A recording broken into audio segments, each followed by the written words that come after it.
up this Thursday, flying for the holidays can be stressful and it can be expensive. So we have some secrets from the travel experts to help you save. And there are plenty of apps that track your movement. Now companies are starting to track their employees. Experts explain how this could actually be benefiting you. Also, sitting in traffic is so frustrating. Our commutes seem to get longer and longer. How the struggle is starting to impact our work. Thank you, Annie. This is the Now Indy. I'm Amanda Storantino, and thank you so much for being with us.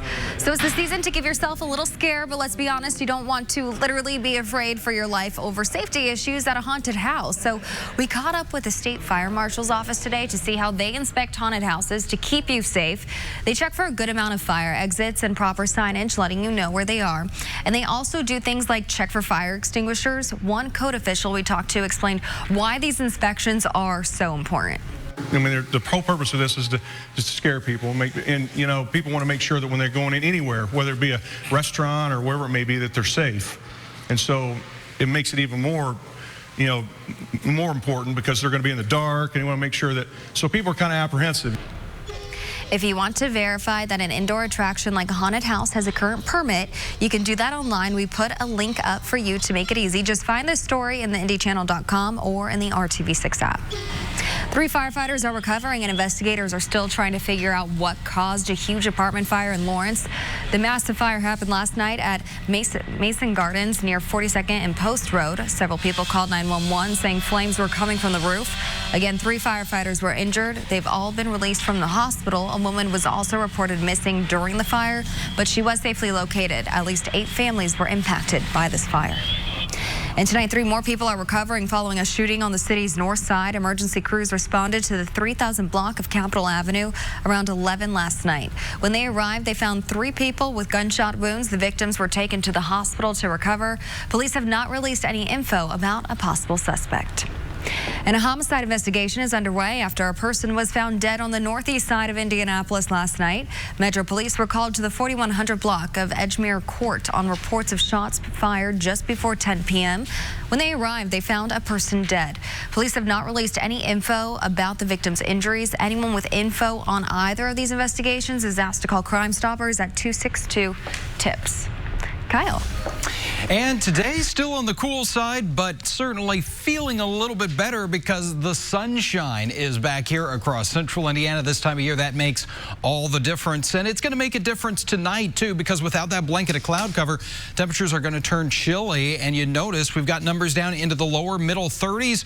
All that area shaded in blue, which is pretty much all of central Indiana, that frost advisory. So expected to be fairly widespread through about 8 o'clock tomorrow morning. Right now, 58 in downtown, 57 for you in Kokomo, and with some sunshine, we've got 58 degrees in Bloomington. Satellite and radar, things are fairly quiet. You can see a few more clouds to the north and east. The rest of us enjoying that nice dose of sunshine, and we're just 2 weeks away now from Halloween. So if you are going to be heading out to some of those haunted houses this evening, weather's in pretty good shape here. Just going to need to layer up a little bit with temperatures in the middle 50s at 7 o'clock, dipping down into the upper 40s already at 9 with those clear skies in place. Coming up, tomorrow is Friday, so that means we're going to be talking about the football forecast for Friday Football Frenzy. A weekend warm-up, yeah, that lines up nicely, but we've got some more storm chances in the forecast too. Annie? We're in the early stages of peak flu season, and right now cases, they're pretty minimal. Only a few states are reporting local activity on the CDC scale. It's sporadic pretty much everywhere else. So new this year, prominent research hospitals and universities, they teamed up to develop a new flu vaccine. That includes St. Jude's Children's Research Hospital and the University of Georgia. They were just awarded government contracts. Now they're using a new computerized approach to develop a vaccine to cover more flu strains. One that could potentially last longer than a year and could be delivered differently. And we even use micro needles on a little patch. So it's almost like a Band-Aid that you would have the vaccine within these little micro needles, and you would put it on your arm and you would get vaccinated that way. The new flu vaccine contract is for 7 years, and there's a lot of pressure to develop it quickly. Stacy Schultz-Cherry says that they're watching flu seasons in the southern hemisphere for indicators on how we might be impacted. So Australia had a tough season that peaked earlier than usual. And she says even though it's not perfect, the current flu vaccine is better than not being protected. Think about your grandparents. Think about your friend that maybe doesn't have a good immune system, your wife who's pregnant. You get the shots for them as much as for yourself. There's also research showing that people who get the flu are more at risk for things like a heart attack or even a stroke. Well, let's start the Now News feed. The U.S. ambassador to the European Union testifying as part of the impeachment inquiry today. Experts say Gordon Sondland is a key witness for Democrats because of conversations he had with the Ukraine ambassador. Those conversations revolving around military aid to Ukraine. Vice President Mike Pence and Secretary of State Mike Pompeo meeting with Turkey's president today. The three coming to an agreement on a ceasefire in Syria. Turkey moved forces into the country after the U.S. said it would pull troops out. And teachers in the third biggest district in the U.S. are on strike. More than 300,000 students in Chicago are out of class as a result. The strike comes as a result of failed contract negotiations. Well, still ahead in our lineup, flying for the holidays can be stressful and expensive, so we have some secrets from the travel experts to help you save, including the airlines offering deals and the best perks. And make your home a drive-out home. Right now on the Now Indy on RTV6, Indianapolis police are investigating the death of a woman found in a Northwest Side alley today. Officers were responding to a call of gunshots around 9 this morning when they found the woman's body near West 36th Street and MLK, just west of Crown Hill Cemetery. However, officers have not said how the woman died, and her name has not been released. Annie. We're getting into the holiday travel season, and we know that can be expensive. 36% of people who plan to stay in a hotel or short-term rental say that they'll be adding to their credit card debt to afford the trip. And nearly 40% of people who are flying told creditcards.com the same exact thing. And if you're traveling this holiday season but just haven't had time to book your flights, we have some great tips for you to save some money and also avoid a headache. It's never too late. Unless you're literally looking and every single flight is completely sold out, it's absolutely never too late. Travel expert Kelly Rizzo with Hotwire says the best time to book a holiday flight is about 21 days before the holiday.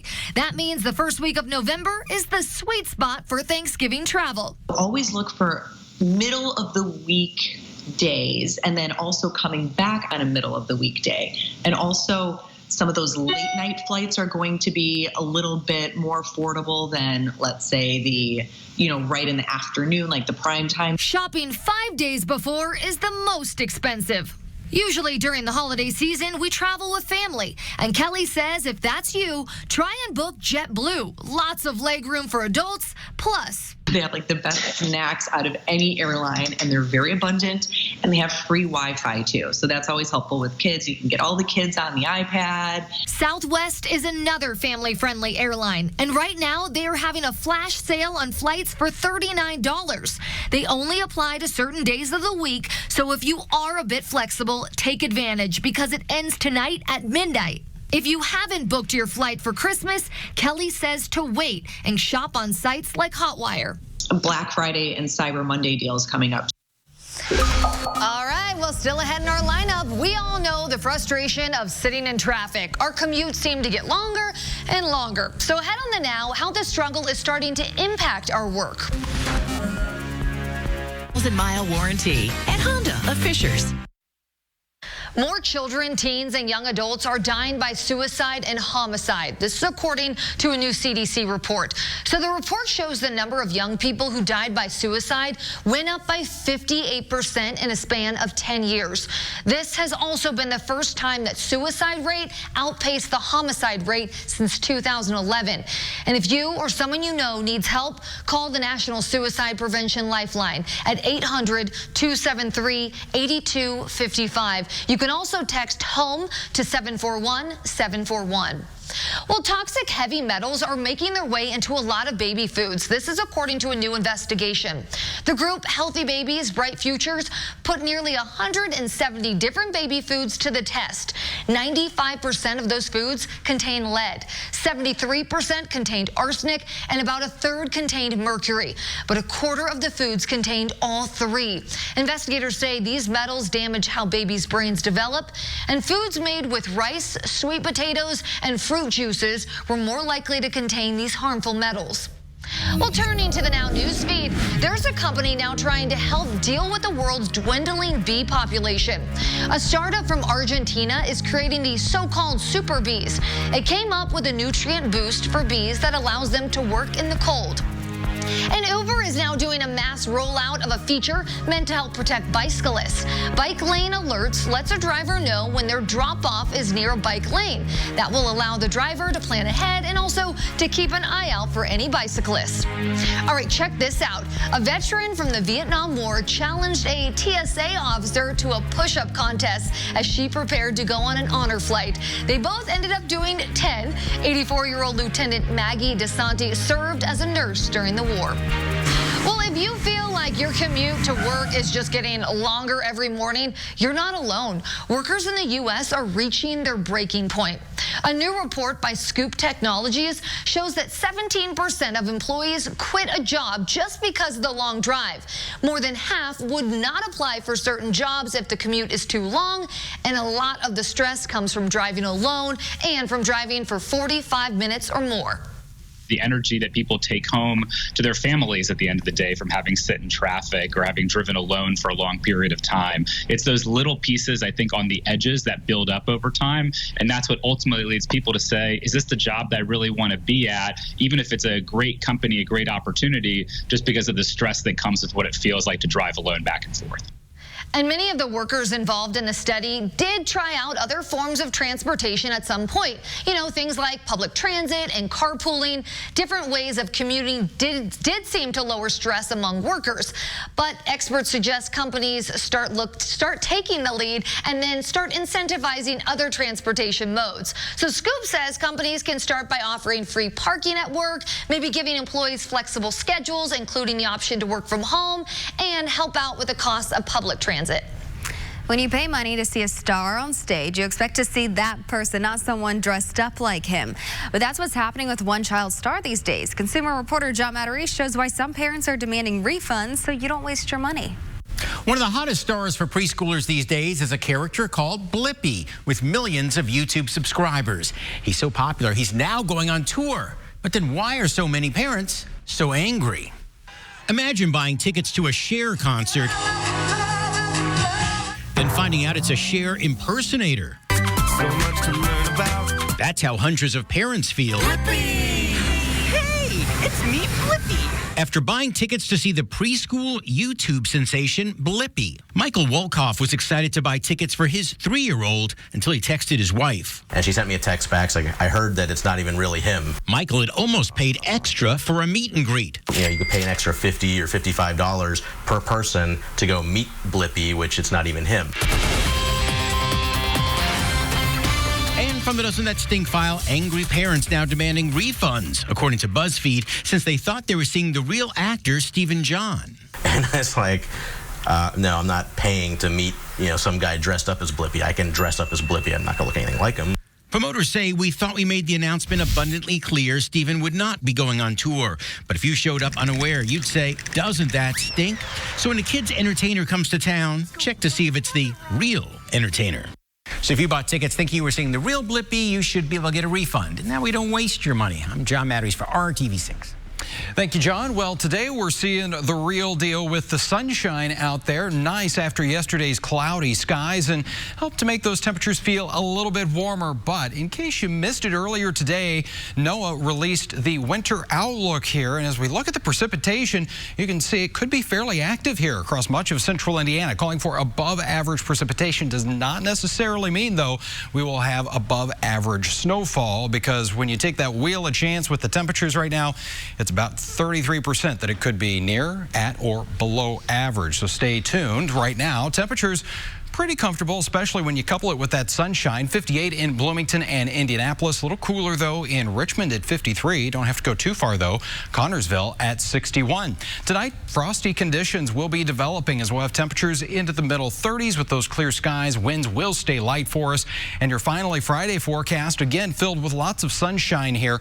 Those temperatures making their way into the lower 50s for the lunch hour, and the wind will be fairly light even as we go into the afternoon. But unlike the last couple of days, We'll make it out of the 50s and into the lower 60s for our Friday afternoon high. 64 in Bloomington and Columbus, 61 in Peru, and 62 in Lafayette. If you're going to be heading off for some of those football games tomorrow evening, kickoff temperatures around 57 degrees. Weather really not going to be too much of an issue. Just going to need that jacket with numbers in the upper 40s by the end of the game. And then on Saturday, we start with sunshine. Temperatures making their way into the upper 60s. Clouds will increase throughout the day on Saturday. There's about a 20% chance as we get into the evening hours. Could have a passing shower. That's about it. 70s for you on Sunday. Better chance for rain rolling our way on Monday. Annie. Experts say when it comes to treatment and recovery from opioid addiction, there isn't one right answer. But Chris Stewart found a group in Dayton, Ohio that believes some of the best help can come from those who have been through the fight already. I was there. I was desperate.